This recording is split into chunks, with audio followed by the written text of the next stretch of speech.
बड़ा सा हॉल, दीवारों पर टंगे झूमर की रोशनी नीचे बैठे अमीर और नीलामी के शौकीनों के चेहरों पर गिर रही थी। लकड़ी के हथौड़े की ठक ठक और बोली लगाने वालों की आवाजें गूंज रही थी।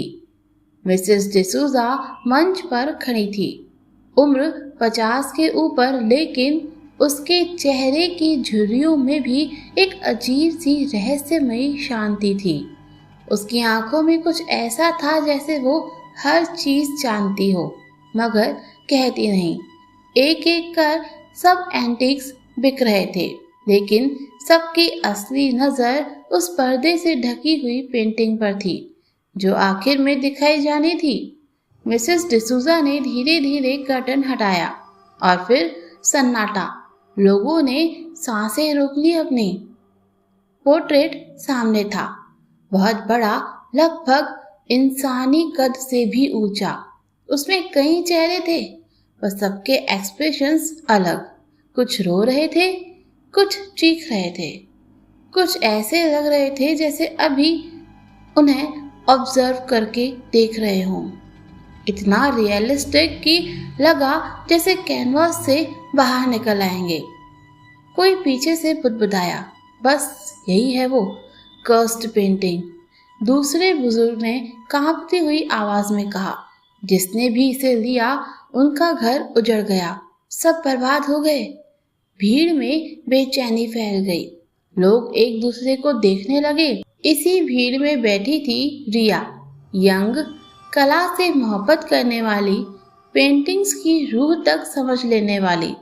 उसकी आंखें पोर्ट्रेट पर अटक गईं। उसका दिल अचानक से धड़कने लगा। रिया धीमे स्वर में खुद से, Why does it feel like they are looking at me? Like they know me? उसके बगल में बैठा कबीर, प्रैक्टिकल और लॉजिकल, धीरे से झुका और फुसफुसाया, रिया, तुम्हें भी सुनाई दिया? लोग कह रहे हैं ये पेंटिंग कर्स्ड है। Don't even think about it. लेकिन रिया सुन ही नहीं रही थी। मंच से मिसेस डिसूजा की गहरी आवाज आई, ladies and gentlemen, a rare piece painting by an unknown artist centuries ago. It carries stories, but let's focus on its beauty. Shall we start the bidding? Bidding शुरू हुई। किसी ने $1000 बोला तो किसी ने 2000। तभी एक ठंडी भारी आवाज गूंजी, $5000। सबकी नजरें पीछे की ओर मुड़ी। वहां खड़ा था आर्यन, टॉल, शार्प फीचर्स, पर उसके चेहरे पर एक डर भी था, जैसे वो पेंटिंग को पाना चाहता हो और साथ ही उससे भागना भी। रिया अचानक खड़ी हुई। $6000। कबीर ने उसका हाथ पकड़ा। Are you insane? तुम सुन नहीं रही लोग क्या कह रहे हैं? Don't do this. रिया की आंखें अभी भी उस पोर्ट्रेट पर थी। उसकी आवाज स्टडी थी। कबीर, मुझे नहीं पता क्यों, but I need it. This painting, it belongs to me. Aryan ने फिर से बोली लगाई। उसकी आवाज में अधीरता और गुस्सा साफ झलक रहा था। लेकिन रिया भी कहाँ पीछे हटने वाली थी। उसने बिना सोचे कहा, $10,000। पूरा हॉल चुप हो गया। लोग हैरान थे। आर्यन की आंखें लाल हो गई। उसने गहरी सांस ली और आगे उसने बोली नहीं लगाई, क्योंकि वो समझ गया था कि रिया उस पेंटिंग को पाना चाहती है और वो किसी भी हाल में उसे वो पेंटिंग नहीं देगी। मिसेस डिसूजा ने हथौड़ा बजाया, sold to the young lady. Riya ने कबीर की तरफ देखा। कबीर के चेहरे पर टेंशन साफ थी। Kabir, you have made a huge mistake. Aryan धीरे धीरे उनकी तरफ बढ़ा। उसकी नजरें ठंडी और जली हुई सी थी। वो रिया के पास आकर रुका और बहुत धीमी आवाज में बोला, तुम समझती हो तुमने एक पेंटिंग खरीदी है? नहीं, तुमने अपना फ्यूचर खुद ही अपने हाथों से बेच दिया है। ये कहकर वो फिर हॉल से निकल गया। रिया के दिल में अजीब सी हलचल थी। वो डर और आकर्षण दोनों महसूस कर रही थी। उसने पोर्ट्रेट को आखिरी बार देखा और उसे लगा कैनवास के अंदर का एक चेहरा हल्का सा मुस्कुराया। शाम ढल चुकी थी। रिया ने केयरफुली उस पोर्ट्रेट को अपने स्टडी रूम की दीवार पर टांग दिया। कमरा शांत था।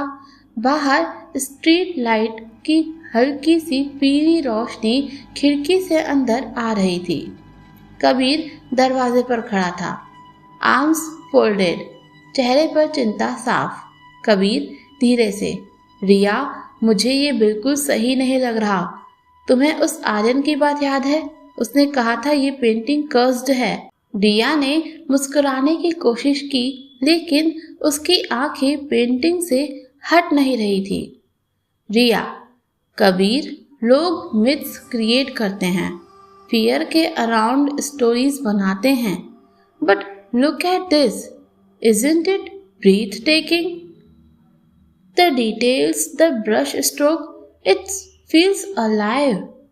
कबीर ने पेंटिंग की तरफ देखा और हल्की सी झुरझुरी सी उसके शरीर में दौड़ गई।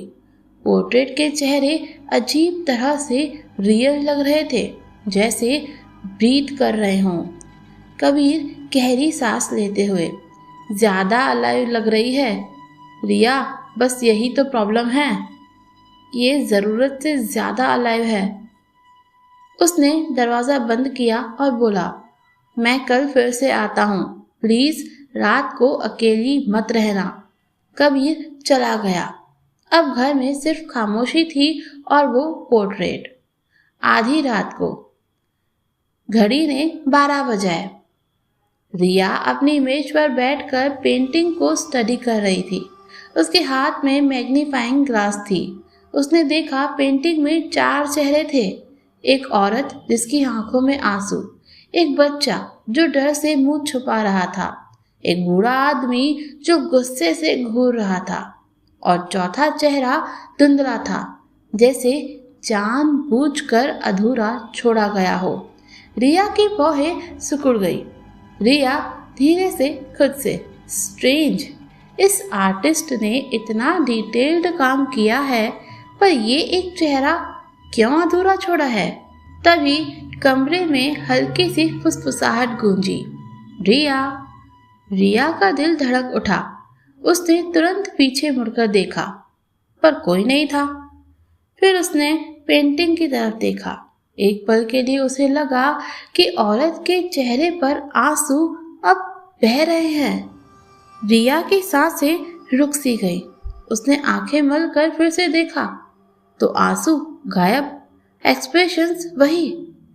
वो खुद पर हंसने की कोशिश कर रही थी। Riya, I need sleep, maybe I am just imagining things. रात को जब वो सोने गई तो उसे नींद जल्दी आ गई, लेकिन अचानक उसे सपना आने लगा। वो खुद को एक अंधेरे कमरे में पाती है। वही पोर्ट्रेट सामने दीवार पर लगा है, लेकिन इस बार पोर्ट्रेट से आवाजें आ रही हैं। Save us, he trapped us here, help before it's too late. Riya कांप गई। रिया सपने में, who are you, what do you want from me? Portrait के अंदर का बच्चा अचानक उसकी तरफ देखता है और फुसफुसाता है, डोंट लुक टू लॉन्ग और you will be one of us. Riya चीखते हुए जाग गई। उसकी सांसें तेज थी, पसीना माथे पर था। उसने घड़ी देखी, रात के 3 बज रहे थे। वो पानी पीने उठी, लेकिन जब उसकी नज़र स्टडी रूम के दरवाजे पर पड़ी तो उसका खून जम गया। दरवाज़ा अपने आप आधा खुला था, जबकि उसने खुद ने उस दरवाजे को लॉक किया था। रिया कांपते हुए अंदर गई। पोर्ट्रेट उसी जगह पर टंगा था, लेकिन अब चौथा चेहरा पहले से थोड़ा और क्लियर दिख रहा था, और शॉकिंगली वो चेहरा रिया जैसा लग रहा था। रिया के होठ कांपने लगे।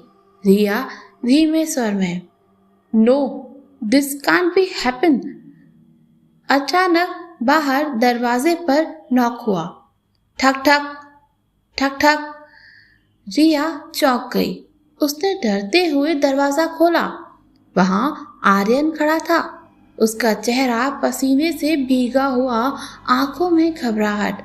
उसने पेंटिंग की तरफ इशारा किया और ठंडी आवाज में कहा, मैंने तुमसे कहा था ये तुम्हारी नहीं है। मुझे पेंटिंग दो, वरना तुम समझ भी नहीं पाओगी कि तुम्हारे साथ क्या होने वाला है। दरवाजे पर खड़ा था आर्यन। उसका सांस लेना भारी था, जैसे वो भाग कर आया हो। आर्यन ठंडी और धीरे आवाज में बोला, तुम समझ नहीं रही हो रिया, ये पेंटिंग तुम्हारी जिंदगी बर्बाद कर देगी। गिव इट टू मी, अभी के अभी। रिया पीछे हट गई, डर और गुस्से के बीच झूलते हुए। रिया, तुम कौन होते हो मुझसे पेंटिंग मांगने वाले? I bought it. अगर तुम्हें इतना ही डर है तो तुमने खुद बोली क्यों लगाई थी? आर्यन की आंखें पल भर को झपकी और उसका चेहरा पीला पड़ गया। आर्यन, बिकॉज मुझे उसे दूर रखना था सबसे। तुम जानती नहीं हो इस कैनवास के पीछे क्या है। उसकी आवाज कांप रही थी, लेकिन उसमें एक अजीब सा डेस्परेशन था। तभी पीछे से कबीर आ गया। उसने आर्यन को दरवाजे पर खड़ा देखा और तुरंत उसके कदम आगे बढ़ गए। कबीर सख्त आवाज में, रिया, तुम्हें इससे बात ही नहीं करना चाहिए। Who the hell are you? रात के 3 बजे यहाँ आकर धमकियां दे रहे हो? आर्यन ने कबीर की तरफ देखा। उसकी नजरें और ज्यादा ठंडी हो गई। आर्यन, मैं तुम्हें यहाँ कुछ भी प्रूफ करने नहीं आया हूँ, बस वार्निंग दे रहा हूँ। तुम समझते हो तुम्हारी दोस्त सेफ है? नहीं, आज रात से ही उसकी रूह पहले ही कदम पे पेंटिंग ने उसे पकड़ लिया है। कबीर हंसा, लेकिन उसकी हंसी जबरदस्ती की थी। कबीर, ओह प्लीज, ये सब डराने वाली बातें किसी और को सुनाना। रिया इंटेलिजेंट है, she doesn't believe in this nonsense. Riya अब तक चुप थी, लेकिन उसकी आंखें पेंटिंग पर टिकी थी। वो पेंटिंग अब थोड़ी अलग लग रही थी। औरत का चेहरा और ज्यादा दुखी हो गया। बूढ़े आदमी की आंखें जैसे रिया को घूर रही थी, और वो चौथा चेहरा अब और भी ज्यादा क्लियर होकर रिया की तरह दिख रहा था। रिया की सांसें अटक गई। रिया फुसफुसाते हुए, Kabir, look, it's me. Kabir ने पेंटिंग की तरफ देखा तो उसका चेहरा भी सफेद पड़ गया। वो भी समझ गया कि पोर्ट्रेट में चौथा चेहरा धीरे धीरे अब रिया का ही रूप ले रहा था। आर्यन ने भारी आवाज में कहा, अब समझे तुम दोनों? ये पेंटिंग इंसान की रूह को खींच लेती है, और जब चेहरा पूरी तरह क्लियर हो जाता है, उस वक्त तक इंसान की सोल कैनवास के अंदर कैद हो चुकी होती है। रिया कांप गई। रिया, बट वाई मी? मैं तो बस एक बायर हूँ, मुझे क्यों? आर्यन ने आंखें झुका ली। उसकी आवाज टूट गई। बिकॉज तुमने पेंटिंग के अंदर ज्यादा देर तक देखा, और जो उसे फील करता है वो उसके जाल में फंस जाता है। तुम्हें पता भी नहीं तुम ऑलरेडी चूजन हो। कबीर ने रिया का हाथ पकड़ा, गुस्से में आर्यन की तरफ इशारा किया, बस, तुमने बहुत बकवास कर ली। अगर तुम्हें प्रॉब्लम है तो पुलिस के पास जाओ, but don't come here in the middle of the night and scare her. Aryan अचानक चुप हो गया। उसकी आंखों में पानी भर आया। उसने रिया की तरफ देखा और बहुत धीमी आवाज में कहा, तुम्हें समझ में आ जाएगा जब तुम उस आवाज को सुनोगी। जो तुम्हें बुलाती है रात दर रात, हर रोज। मैं जानता हूँ, क्योंकि मेरे अपने भी उसके अंदर कैद हैं। उसने अचानक दरवाजे से बाहर कदम रखा और अंधेरे में गायब हो गया। कमरे में सन्नाटा था। रिया कांपते हुए कबीर की ओर मुड़ी। Kabir, he is not lying. I saw it. That face, it's becoming mine.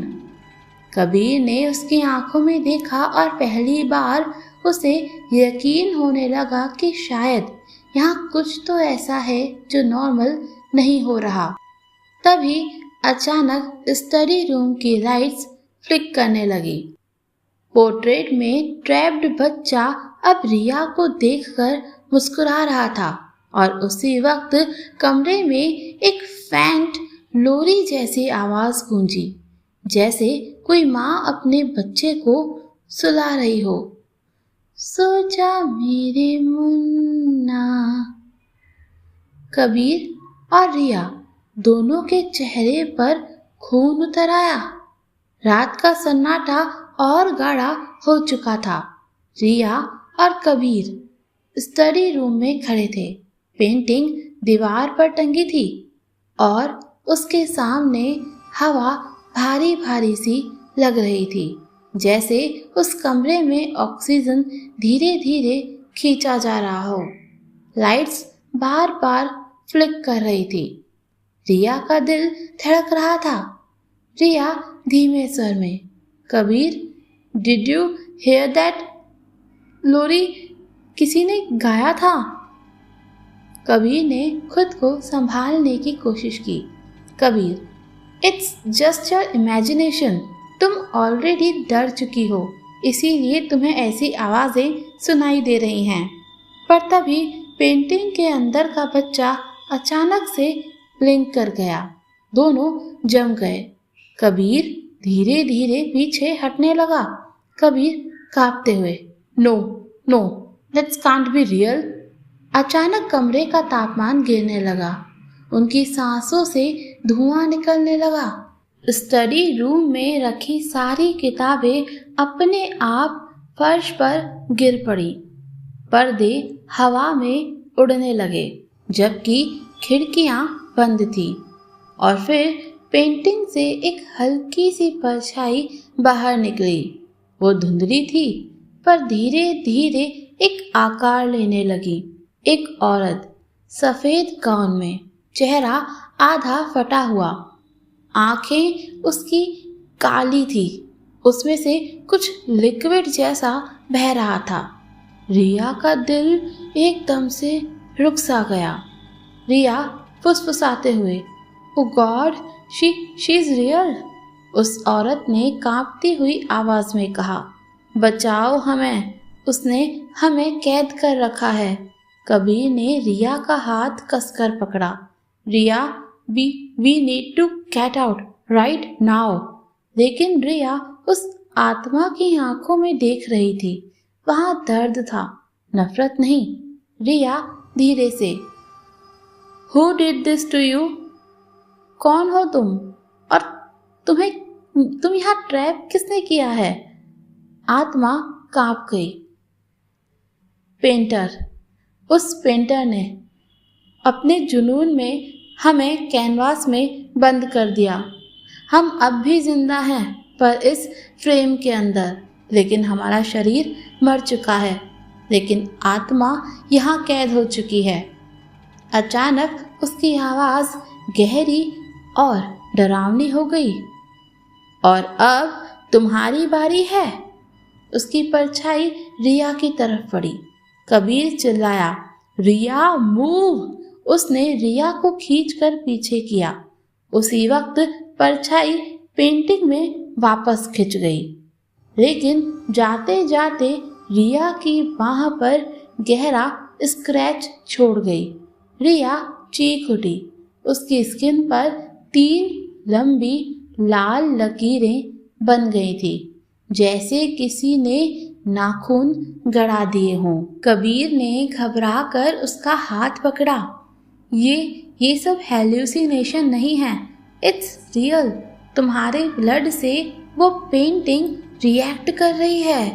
दोनों ने पेंटिंग की तरफ देखा। पोर्ट्रेट में चौथा चेहरा और भी ज्यादा साफ हो चुका था, बिल्कुल साफ, जो कि खुद रिया का था। और थोड़ी देर पहले वो धुंधला सा था, लेकिन अब बिल्कुल साफ हो चुका था। रिया कांप गई। Kabir, I can't ignore this anymore. Aryan was right. ये पेंटिंग नॉर्मल नहीं है। We need to know the truth. Kabir ने उसकी आंखों में देखा। उसकी प्रैक्टिकल सोच अब टूट चुकी थी। Kabir, then we find Mrs D'Souza. उसने ही ऑक्शन में से रखा था और उन्होंने कहा भी था, she knows more than she told. Maybe she has answers. Riya ने सिर हिलाया, लेकिन तभी दोनों ने सुना। स्टडी रूम की दीवार से पेंटिंग के अंदर से हल्की सी हंसी गूंजी, एक ठंडी गूंजती हुई हंसी। तुम समझते हो तुम सच जान पाओगे? सच तो वही सुनेगा जिसे मैं चुनूंगा। सुबह का समय। रिया और कबीर जल्दी जल्दी गाड़ी से चर्च गेट की एक पुरानी कॉलोनी में पहुंचे। वहां मिसेस डिसूजा रहती थी। मकान बाहर से छोटा दिखता था, लेकिन दरवाजे पर भारी आयरन क्रॉस टंगा था। दरवाजे के ऊपर एक पुरानी लकड़ी की विंड चेन लटक रही थी, जो हवा न होने पर भी खुद से बच रही थी। रिया ने धीरे से कहा, फुसफुसाते हुए, Kabir, do you feel it? ये जगह कुछ नॉर्मल नहीं लग रही। कबीर ने हिम्मत दिखाने की कोशिश की, लेकिन उसके माथे पर भी पसीना था। कबीर, जो भी हो, we need answers. Let's just talk to her. दरवाजा क्रैक करके खुला। मिसेस डिसूजा सामने खड़ी थी। उनके हाथ में एक पुरानी वुडन रोजरी थी। उनकी आंखें गहरी और थकी हुई लग रही थी, जैसे उन्होंने बहुत कुछ देखा हो। मिसेस डिसूजा धीमे स्वर में, आई न्यू तुम दोनों आओगे। पेंटिंग तुम्हें कब तक चैन से रहने देती? रिया की सांस अटक गई। रिया, आपको कैसे पता? मिसेस डिसूजा ने अंदर आने का इशारा किया। घर के भीतर हल्की सी इंसेंस की खुशबू थी, पर दीवारों पर लगी ओल्ड पेंटिंग्स अजीब सी बेचैनी पैदा कर रही थी। हर फ्रेम में सिर्फ और सिर्फ चेहरे थे, और उन चेहरों की आंखें वहां जो भी आता था उनको घूरती रहती थी। मिसेस डिसूजा ने मेज पर रखे एक पुराने ट्रंक को खोला। अंदर कागज, डायरी और कुछ धुंधले फोटोग्राफ्स थे। उन्होंने धीरे से कहा, जो पेंटर तुम्हारी पेंटिंग का क्रिएटर था, उसका नाम था एड्रियन। 19वीं सदी का आर्टिस्ट। लोग कहते थे उसके पेंटिंग्स में जान होती थी, और असल में होती भी थी। रिया और कबीर एक दूसरे को देखने लगे। मिसेस डिसूजा गंभीर स्वर में, एड्रियन ऑब्सेस्ड था। वो सिर्फ ब्यूटी को पेंट नहीं करता था, वो उसे कैद करता था। अपने सब्जेक्ट्स की रूह को कैनवास में खींच लेता था। तभी उसकी पेंटिंग इमॉर्टल थी, क्योंकि उसमें सब्जेक्ट्स के सोल ट्रैप होते थे। रिया कांप गई। रिया, दैट मीन्स वो औरत जो हमने देखी, she was real, a living soul? Mrs D'Souza ने धीरे से सिर हिलाया। Not just one, every portrait of Adrian carries a soul. तुम्हारी पेंटिंग उन सब का प्रिजन है। ये सब सुनकर कबीर अचानक से बोला, but why does Riya's face appear in the portrait. She never met Adrian. She wasn't his subject. Mrs D'Souza की आंखों में अचानक से डर उभर आया। उनकी आवाज कांप गई। Because Adrian is not dead. तभी कमरे में एक ठंडी हवा का झोंका आया। विंड चेन जोर जोर से बजने लगी। मिसेस डिसूजा फुसफुसाते हुए, एड्रियन अपनी पेंटिंग्स के जरिए जिंदा है और जब वो किसी सोल को ट्रैप करता है वो अगला चेहरा सेलेक्ट करता है जो उसके लिए ऑब्सेशन बन जाए। रिया का चेहरा सख्त हो गया। You mean Adrian has chosen me? Mrs D'Souza ने उसका हाथ कसकर पकड़ा। He doesn't just trap souls anymore. He wants to replace himself. तुम्हारी रूह उसके लिए एक वैसल बन सकती है। वो तुम्हें खुद से रिप्लेस करना चाहता है। अचानक कमरे के लाइट्स बुझ गई। रिया और कबीर ने अंधेरे में मिसेस डिसूजा की ओर देखा तो अब उनका चेहरा बदल चुका था। उनकी आंखें अब बिल्कुल काली थी। उनके होठों से एड्रियन की आवाज निकली, तुमने सोचा मैं सिर्फ पेंटिंग्स में हूँ? मैं तो तुम्हारे अंदर भी आ सकता हूँ। कमरा अंधेरे में डूब चुका था। सिर्फ विंड चेन की डरावनी आवाज वहां गूंज रही थी और मेज पर रखी मोमबत्ती की हल्की सी लौ बची थी। रिया और कबीर दोनों डर से कांपते हुए मिसेस डिसूजा को देख रहे थे। उनका चेहरा अब सामान्य नहीं था। आंखें पूरी तरह से काली, जैसे किसी ने स्याही भर दी हो। होठ नीले और आवाज भी उनकी नहीं थी। एड्रियन, तुम समझ नहीं पाए, मैं कभी मरा ही नहीं।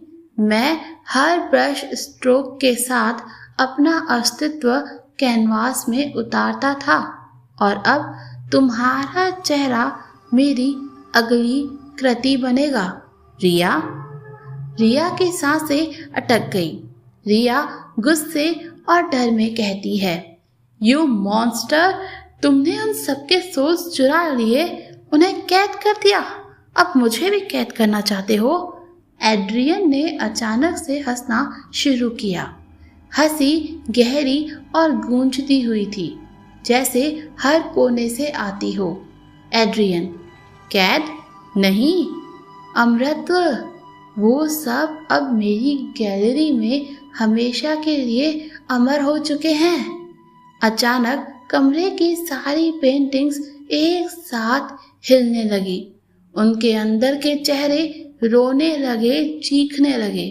एक एक करके खिड़कियां अपने आप खुली।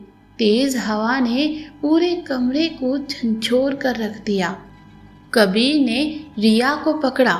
कबीर चिल्लाते हुए, we need to get out now. लेकिन दरवाज़ा अपने आप बंद हो गया और उस पर जंजीरें अपने आप न जाने कहां से जकड़ चुकी थी। मिसेस डिसूजा का शरीर अचानक जमीन से उठ गया। वो हवा में तैर रही थी। उनकी गर्दन अननेचुरल तरीके से पीछे मुड़ने लगी। एड्रियन गूंजती आवाज में, तुम्हें लगता है तुम भाग सकते हो? तुम दोनों अब मेरी पेंटिंग का हिस्सा बनने वाले हो। दीवार की सबसे बड़ी पेंटिंग अब चमकने लगी। रंग अपने आप बहने लगे और उनमें से एक आदमी का चेहरा उभर आया जो खुद एड्रियन था। उसकी आंखें कोयले जैसी काली, चेहरा लंबा और विकृत, पर मुस्कान ठंडी और सजीव। वो धीरे धीरे पेंटिंग से बाहर निकलने लगा, जैसे रंग और कैनवास खुद उसे जन्म दे रहे हों। रिया और कबीर वहीं पर जमकर खड़े रहे। रिया कांपते हुए लेकिन दृढ़ स्वर में कहती है, कबीर, ये उसका असली रूप है। एड्रियन का हाथ पेंटिंग से बाहर आया। उसकी उंगलियां लंबी, नुकीली और खून से दागी हुई थी। एड्रियन, रिया, तुम मेरी मास्टरपीस बनोगी। तुम्हें कैनवास में कैद करके मैं अमर हो जाऊंगा। कबीर ने हिम्मत करके पास पड़ी क्रूसफिक्स उठाई और एड्रियन की ओर फेंकी। वो दीवार से टकराई और टूट गई। एड्रियन की हंसी तेज गूंज उठी। Symbol don't work on me anymore. मैं उनसे आगे निकल चुका हूं। ये क्रॉस मेरा कुछ नहीं बिगाड़ पाएगा। अचानक एड्रियन ने हाथ हिलाया और कबीर जमीन पर गिर पड़ा। उसकी सांसें रुक सी गई। रिया चिल्लाई और कबीर की ओर दौड़ी।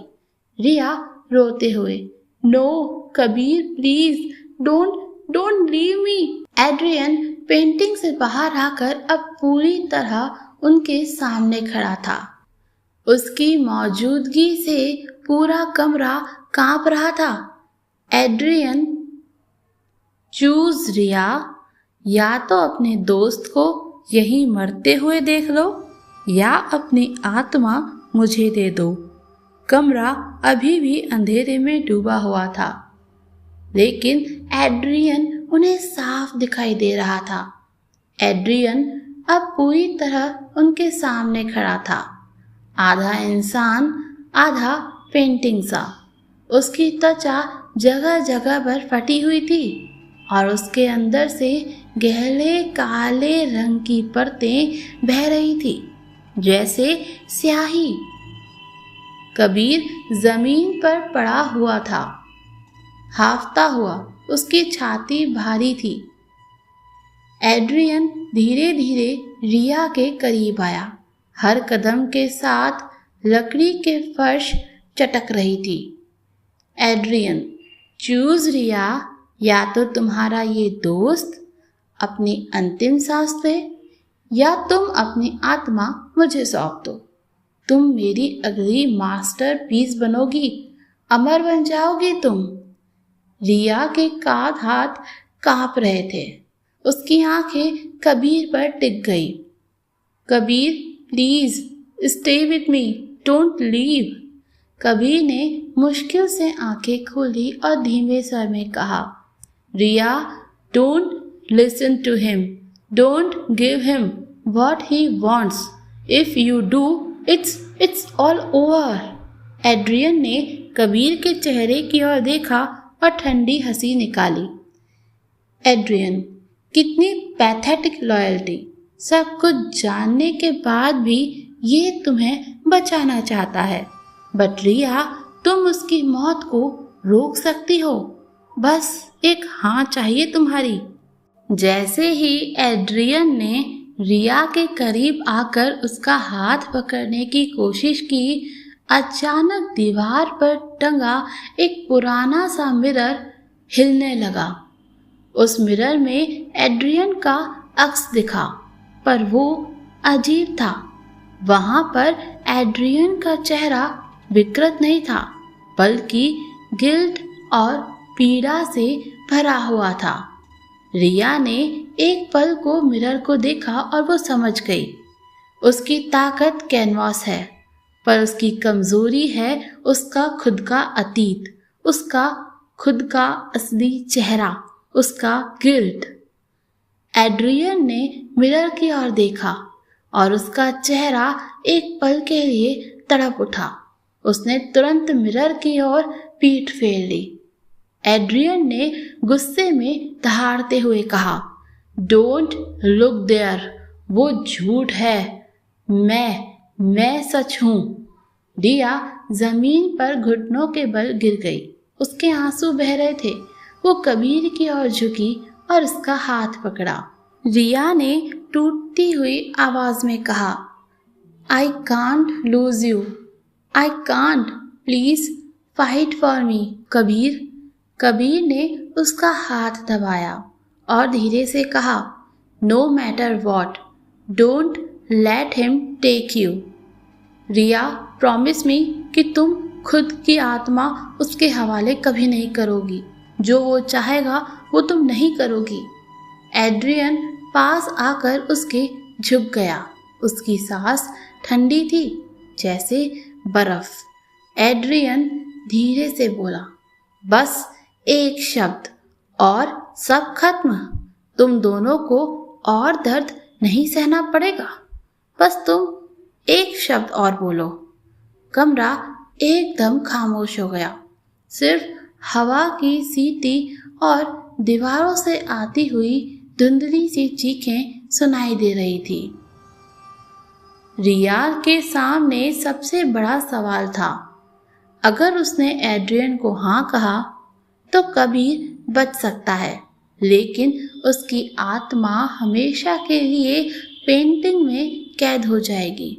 अगर उसने ना कहा तो कबीर की जान जा सकती है और एड्रियन और भी ताकतवर हो जाएगा। रिया कांपते हुए खड़ी हुई। उसकी आंखों में आंसू थे, लेकिन कहीं ना कहीं एक दृढ़ता भी थी। रिया धीरे से मगर मजबूत स्वर में कहती है, एड्रियन, तुम चाहते हो मैं हार मान लूं? तुम्हें मेरी आत्मा मिल जाए, लेकिन जान लो मैं तुम्हें वो सेटिस्फैक्शन कभी नहीं दूंगी। एड्रियन की आंखें और भी ज्यादा गहरी और काली हो गई। वो गुस्से में दहाड़ा, देन वॉच हिम डाई। उसने हाथ उठाया और कबीर की ओर इशारा किया। कबीर का शरीर कांपने लगा। अब उसकी सांसें टूटने लगी। रिया चीख पड़ी, स्टॉप! कमरे में एड्रियन की दहाड़ गूंज रही थी। कबीर जमीन पर पड़ा तड़प रहा था। उसकी सांसें धीरे धीरे टूट रही थी। रिया की आंखों से आंसू बह रहे थे, पर अब उनमें एक अलग सी आग थी। अचानक कमरे में ठंडी हवा चली और पेंटिंग के अंदर ट्रैप्ड सोल की आवाजें गूंजने लगी। तो कुछ धुंधली सी आवाजें फुसफुसाहट में, Riya, help us, free us, he fears his own reflection, use the mirror. Riya ने कांपते हुए उस टूटे हुए मिरर की ओर देखा, जो अब ज्यादा तेजी से हिल रहा था। एड्रियन ने तुरंत मिरर की ओर पीठ फेर ली और गुस्से में चीखा, चुप हो जाओ तुम सब, मेरे हो चुके हो अब। रिया ने कांपते हाथों से कबीर को छोड़ा और मिरर की तरफ दौड़ी। एड्रियन ने उसे रोकने के लिए हाथ बढ़ाया और हवा का एक तेज झोंका सीधा रिया को धक्का मारकर दीवार से भिड़ा गया। रिया को बहुत दर्द हुआ। वो सीधा दीवार से जाकर भिड़ी थी। रिया के होठों से खून निकल आया, लेकिन उसने मिरर पकड़ा और कांपते हुए उसे एड्रियन की ओर घुमाया। जैसे ही एड्रियन का चेहरा मिरर में दिखा, उसकी आंखों में गुस्से की जगह दर्द और गिल्ट भर आया। वो तड़प उठा। एड्रियन गुस्से में चीखा, no, don't show me that. वो मैं नहीं हूँ, वो मेरे अंदर का कमजोर हिस्सा है। पेंटिंग के अंदर ट्रैप्ड सोल्स अब और भी ज्यादा जोर से चिल्लाने लगी। उनके हाथ पोर्ट्रेट से बाहर निकलने लगे, जैसे वो एड्रियन को खींच रहे हों। रिया ने चीखते हुए मिरर और भी ज्यादा ऊपर उठाया। तुम अपने आप से भाग नहीं सकते एड्रियन। तुमने उन सबको धोखा दिया है। तुमने उन्हें मारा है, अपने परिवार को भी, उनके साथ भी तुमने धोखा किया है।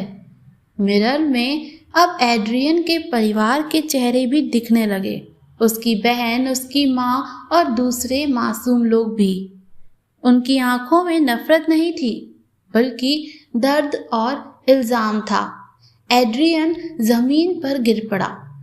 वो जमीन पर तड़प रहा था। उसका शरीर अब एक अलग ही रूप ले रहा था। लंबी लंबी हड्डियां उसकी बाहर निकल रही थी।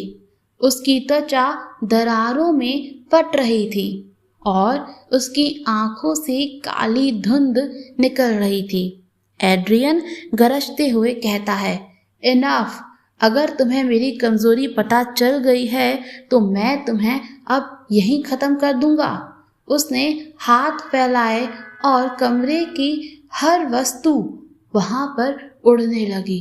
कुर्सियां, किताबें, कांच के टुकड़े, सब कुछ। रिया और कबीर मुश्किल से बचते बचते फर्श पर ही गिरे रहे। रिया कांपते हुए उठी। उसने मिरर को और कसकर पकड़ा। कबीर ने कराहते हुए कहा, Riya, don't stop, he is scared from himself. दिखाती रहो, बस दिखाती रहो, रुको मत अब। रिया ने चीखते हुए मिरर एड्रियन के सामने कर दिया। एड्रियन का जो रूप था वो तड़पने लगा। उसके चेहरे पर बार बार गिल्ट और डर की छवियां चमकने लगी। पेंटिंग के अंदर ट्रैप्ड सोल्स अब पेंटिंग से बाहर आने लगी। उनका ट्रांसलूसेंट रूप एड्रियन को पकड़ने लगा। ट्रैप्ड सोल्स में आर्यन की बहन भी थी, जो धीरे से बोली, Riya, hold him, we will drag him back. Adrian ने एक आखिरी बार दहाड़ लगाई। नो, मैं इमॉर्टल हूं, मैं अमर हूं, तुम मुझे नहीं रोक सकते। लेकिन सोल्स ने उसे जकड़ लिया। मिरर में उसका चेहरा और भी साफ दिखा। अब वो एक कलाकार नहीं, बल्कि एक अपराधी था। अपने ही पापों का कैदी था वो। रिया ने आखिरी बार चीखते हुए कहा, go back to where you belong.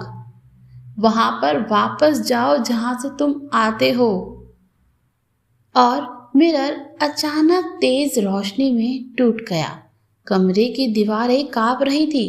Adrian चीखते हुए उन आत्माओं से छूटने की कोशिश कर रहा था, जिन्हें कभी उसने खुद ने ट्रैप किया था, कैद किया था उन्हें। उसका शरीर अब पूरी तरह से विकृत हो चुका था, आधा इंसान, आधा काली धुंध का दानव। एड्रियन गरजते हुए, नहीं, तुम सब मेरे हो, तुम सब मेरी कला हो। लेकिन आत्माएं और भी ज्यादा मजबूत होती गईं और उनकी पकड़ और भी ज्यादा तेज हो गई। उनकी कराहती आवाजें अब चीखों में बदल गई। फ्री अस, हमें आजाद करो। तुमने हमें सालों से यहाँ कैद कर रखा है, अब हम आजाद होना चाहते हैं। पेंटिंग से रंग टपकने लगे, जैसे वो खुद जल रही हो। आर्यन की बहन की आत्मा आगे आई। उसकी आंखें रिया की तरफ थी। उसने धीरे से रिया से कहा, रिया, अब तुम्हें आखिरी बार करना होगा, जो सिर्फ तुम ही कर सकती हो। तभी हम सब यहाँ से आजाद हो पाएंगे, वरना ये फिर से जीत जाएगा। रिया ने अपना सिर हिलाया और पास में पड़ी मोमबत्ती की जलती हुई लकड़ी उठाई और पेंटिंग की ओर दौड़ी। एड्रियन ने उसे रोकने के लिए हाथ फैलाया, पर सारी आत्माओं ने उसका शरीर पूरी तरह से जकड़ लिया था। रिया ने पूरी ताकत से पेंटिंग को आग लगा दी। पेंटिंग जलते ही एड्रियन की चीख पूरे घर में गूंज उठी। उसका शरीर काली धुंध में बदलने लगा। मिरर के टुकड़े चमक उठे और उसमें अब एड्रियन का असली रूप दिखने लगा। एक इंसान जिसमें पछतावा है और जो दर्द में डूबा हुआ है। एड्रियन धीरे से कहता है, मैंने सब कुछ खो दिया, मैं सिर्फ इमॉर्टल बनना चाहता था। और फिर वो धुंध में धीरे धीरे पेंटिंग के साथ जलकर राख हो गया।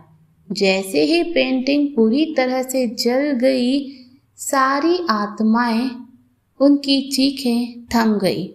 उनके चेहरे पर दर्द से मुक्त होकर हल्के और शांत हो गए। एक एक करके वो हल्की रोशनी में बदलकर आसमान की ओर उठने लगे। आर्यन की बहन ने रिया की तरफ आखिरी बार देखा और धीरे से मुस्कुराई।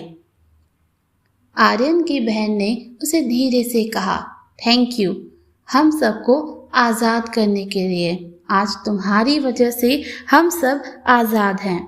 रिया की आंखों में आंसू थे, लेकिन इस बार वो आंसू राहत के थे। कमरा पूरी तरह से चुप हो गया। दीवारें अब शांत थी, हवा ठंडी थी, लेकिन डरावनी नहीं। कबीर धीरे धीरे उठकर बैठ गया। उसका चेहरा थका हुआ था, लेकिन वो जिंदा था। रिया रोते हुए उसके गले लग जाती है। I thought I lost you Kabir. Kabir मुस्कुराकर कमजोर आवाज में बोला, ये इतना भी आसान नहीं है। You will have to deal with me a little longer. तुम्हें मुझे और झेलना पड़ेगा। इतनी आसानी से मैं तुम्हारी जान छोड़ने वाला नहीं हूं। दोनों हंस पड़े